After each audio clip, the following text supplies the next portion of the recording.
The C-SPAN networks bring you long-form public affairs programming from the nation's capital and are a public service of your television provider. C-SPAN, created by cable.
Thank you.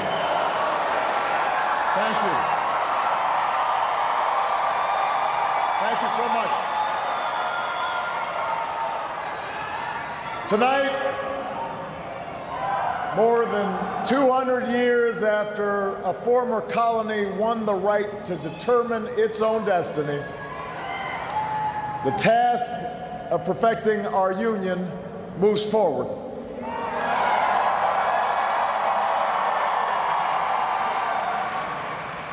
It moves forward because of you.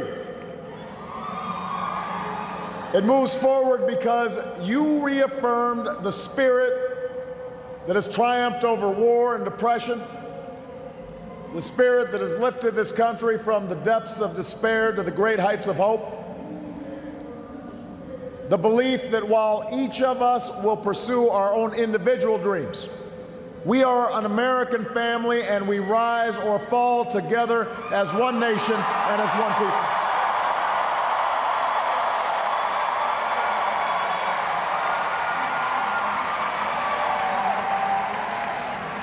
Tonight, in this election, you, the American people, reminded us that while our road has been hard, while our journey has been long, we have picked ourselves up. We have fought our way back.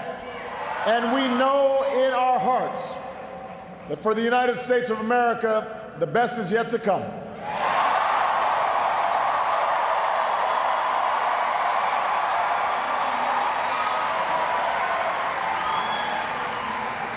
I want to thank every American who participated in this election.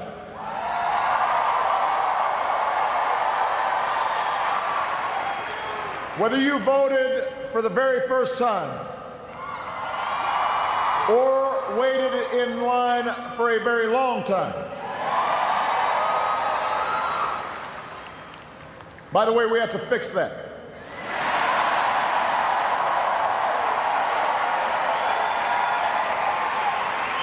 Whether you pounded the pavement or picked up the phone,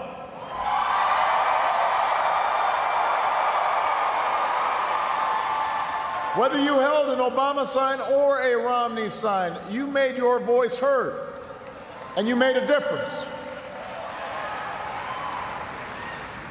I just spoke with Governor Romney, and I congratulated him and Paul Ryan on a hard-fought campaign.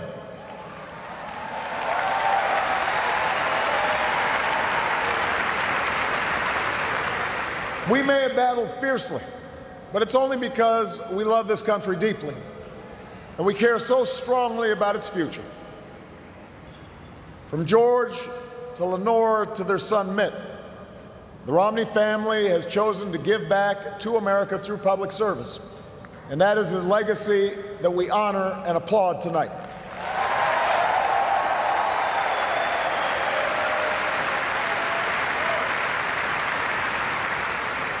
In the weeks ahead, I also look forward to sitting down with Governor Romney to talk about where we can work together to move this country forward.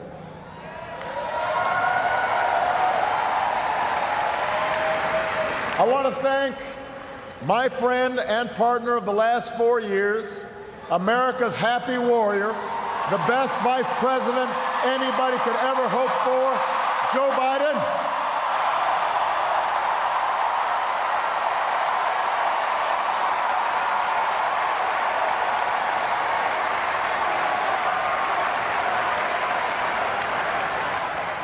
And I wouldn't be the man I am today without the woman who agreed to marry me 20 years ago.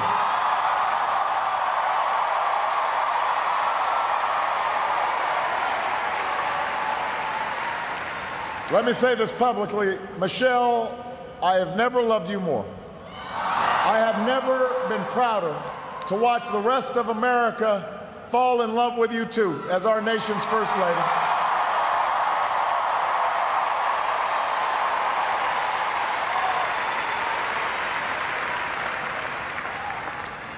Sasha and Malia, before our very eyes, you're growing up to become two strong, smart, beautiful young women, just like your mom.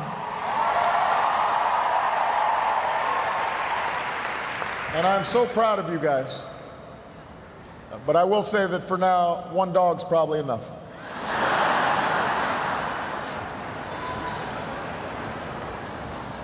To the best campaign team and volunteers in the history of politics,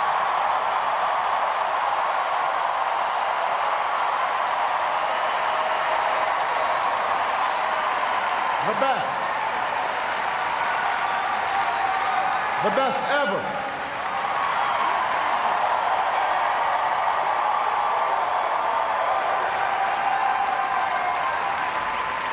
Some of you were new this time around, and some of you have been at my side since the very beginning. But all of you are family. No matter what you do or where you go from here, you will carry the memory of the history we made together. And you will have the lifelong appreciation of a grateful president. Thank you for believing all the way, through every hill, through every valley. You lifted me up the whole way, and I will always be grateful for everything that you've done and all the incredible work that you put in.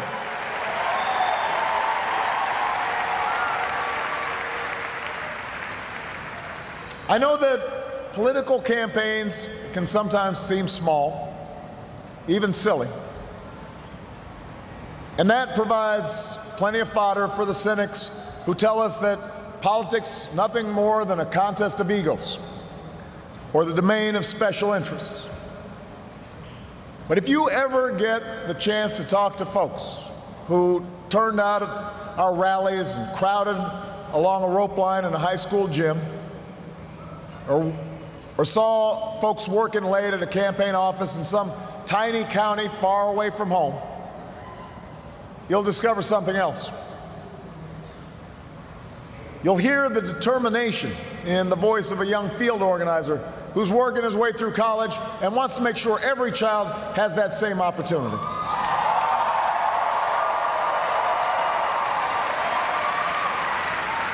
You'll hear the pride in the voice of a volunteer who's going door to door because her brother was finally hired when the local auto plant added another shift.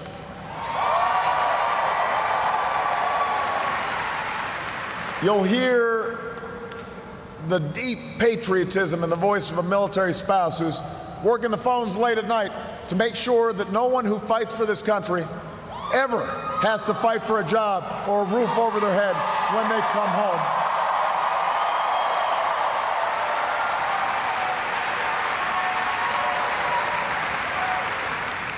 That's why we do this. That's what politics can be. That's why elections matter.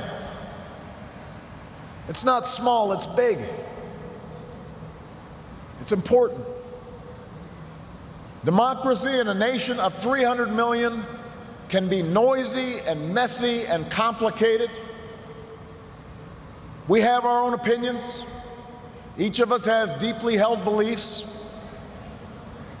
And when we go through tough times, when we make big decisions as a country, it necessarily stirs passions, stirs up controversy. That won't change after tonight, and it shouldn't. These arguments we have are a mark of our liberty. And we can never forget that as we speak, people in distant nations are risking their lives right now just for a chance to argue about the issues that matter, the chance to cast their ballots like we did today.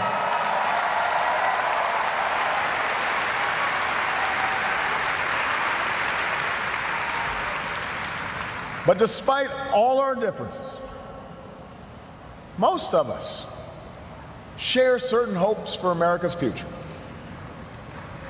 We want our kids to grow up in a country where they have access to the best schools and the best teachers. A country that lives up to its legacy as the global leader in technology and discovery and innovation, with all the good jobs and new businesses that follow. We want our children to live in America that isn't burdened by debt, that isn't weakened by inequality, that isn't threatened by the destructive power of a warming planet.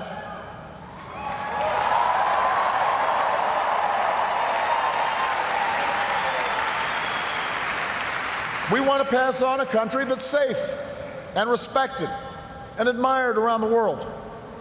A nation that is defended by the strongest military on earth and the best troops this world has ever known.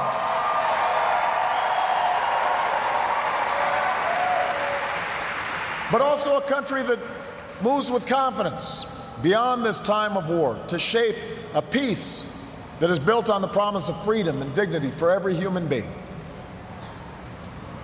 We believe in a generous America, in a compassionate America, in a tolerant America, open to the dreams of an immigrant's daughter who studies in our schools and pledges to our flag.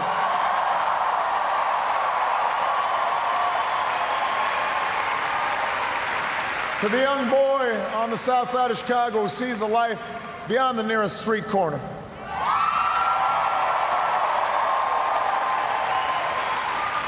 To the furniture worker's child in North Carolina who wants to become a doctor or a scientist, an engineer or an entrepreneur, a diplomat or even a president.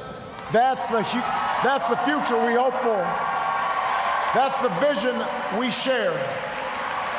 That's where we need to go. Forward.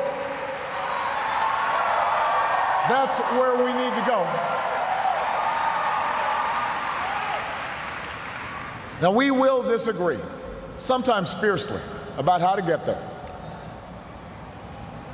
As it has for more than 2 centuries, progress will come in fits and starts. It's not always a straight line. It's not always a smooth path. By itself, the recognition that we have common hopes and dreams won't end all the gridlock or solve all our problems. or substitute for the painstaking work of building consensus and making the difficult compromises needed to move this country forward. But that common bond is where we must begin. Our economy is recovering. A decade of war is ending. A long campaign is now over.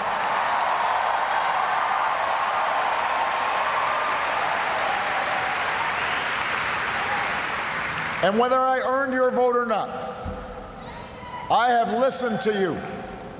I have learned from you. And you've made me a better president.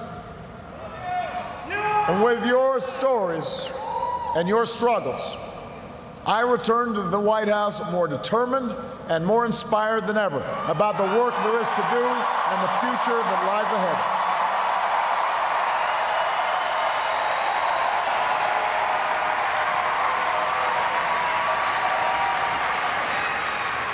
Tonight, you voted for action, not politics as usual.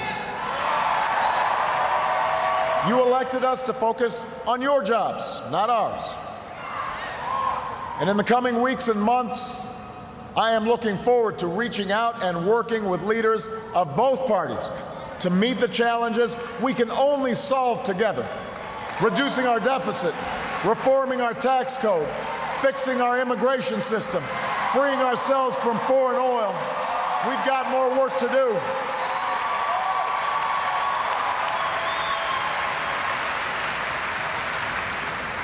But that doesn't mean your work is done. The role of citizen in our democracy does not end with your vote. America's never been about what can be done for us. It's about what can be done by us together through the hard and frustrating but necessary work of self-government. That's the principle we were founded on. This country has more wealth than any nation, but that's not what makes us rich. We have the most powerful military in history, but that's not what makes us strong. Our university, our culture, are all the envy of the world, but that's not what keeps the world coming to our shores. What makes America exceptional are the bonds that hold together the most diverse nation on earth. The belief that our destiny is shared, that this country only works when we accept certain obligations to one another and to future generations, so that the freedom which so many Americans have fought for and died for comes with responsibilities as well as rights, and among those are love and charity and duty and patriotism.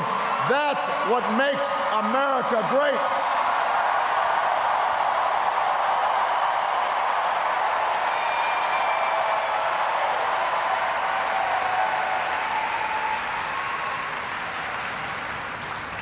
I am hopeful tonight because I've seen the spirit at work in America. I've seen it in the family business whose owners would rather cut their own pay than lay off their neighbors, and in the workers who would rather cut back their hours than see a friend lose a job. I've seen it in the soldiers who re-enlist after losing a limb, and in those SEALs who charged up the stairs into darkness and danger because they knew there was a buddy behind them watching their back.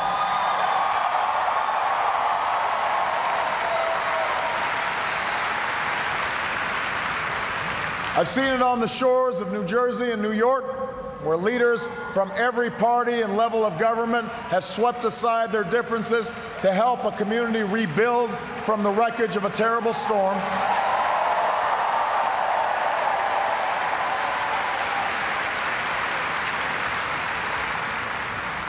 And I saw it just the other day in Mentor, Ohio, where a father told the story of his 8-year-old daughter whose long battle with leukemia nearly cost their family everything. Had it not been for health care reform passing just a few months before the insurance company was about to stop paying for her care.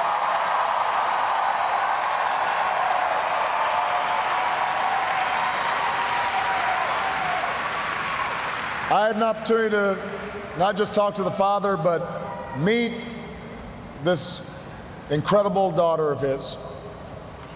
And when he spoke to the crowd, listening to that father's story, every parent in that room had tears in their eyes, because we knew that little girl could be our own.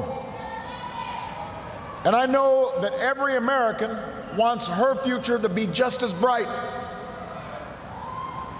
That's who we are. That's the country I'm so proud to lead as your president.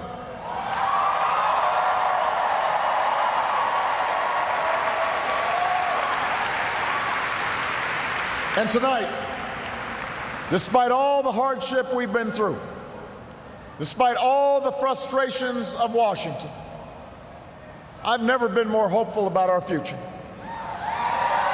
I have never been more hopeful about America. And I ask you to sustain that hope. I'm not talking about blind optimism, the kind of hope that just ignores the enormity of the tasks ahead or the roadblocks that stand in our path. I'm not talking about the wishful idealism that allows us to just sit on the sidelines or shirk from a fight. I have always believed that hope is that stubborn thing inside us that insists, despite all the evidence to the contrary, that something better awaits us, so long as we have the courage to keep reaching, to keep working, to keep fighting.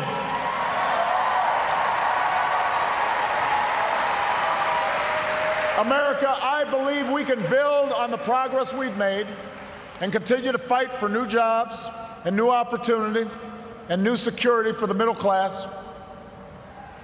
I believe we can keep the promise of our founding, the idea that if you're willing to work hard, it doesn't matter who you are or where you come from or what you look like or where you love. It doesn't matter whether you're black or white or Hispanic or Asian or Native American or young or old or rich or poor, able, disabled, gay or straight. You can make it here in America if you're willing to try.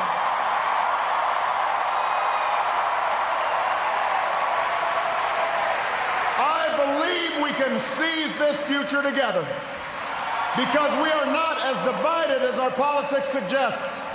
We're not as cynical as the pundits believe. We are greater than the sum of our individual ambitions, and we remain more than a collection of red states and blue states. We are and forever will be the United States of America. And together, with your help and God's grace, we will continue our journey forward and remind the world just why it is that we live in the greatest nation on earth. Thank you, America. God bless you. God bless these United States.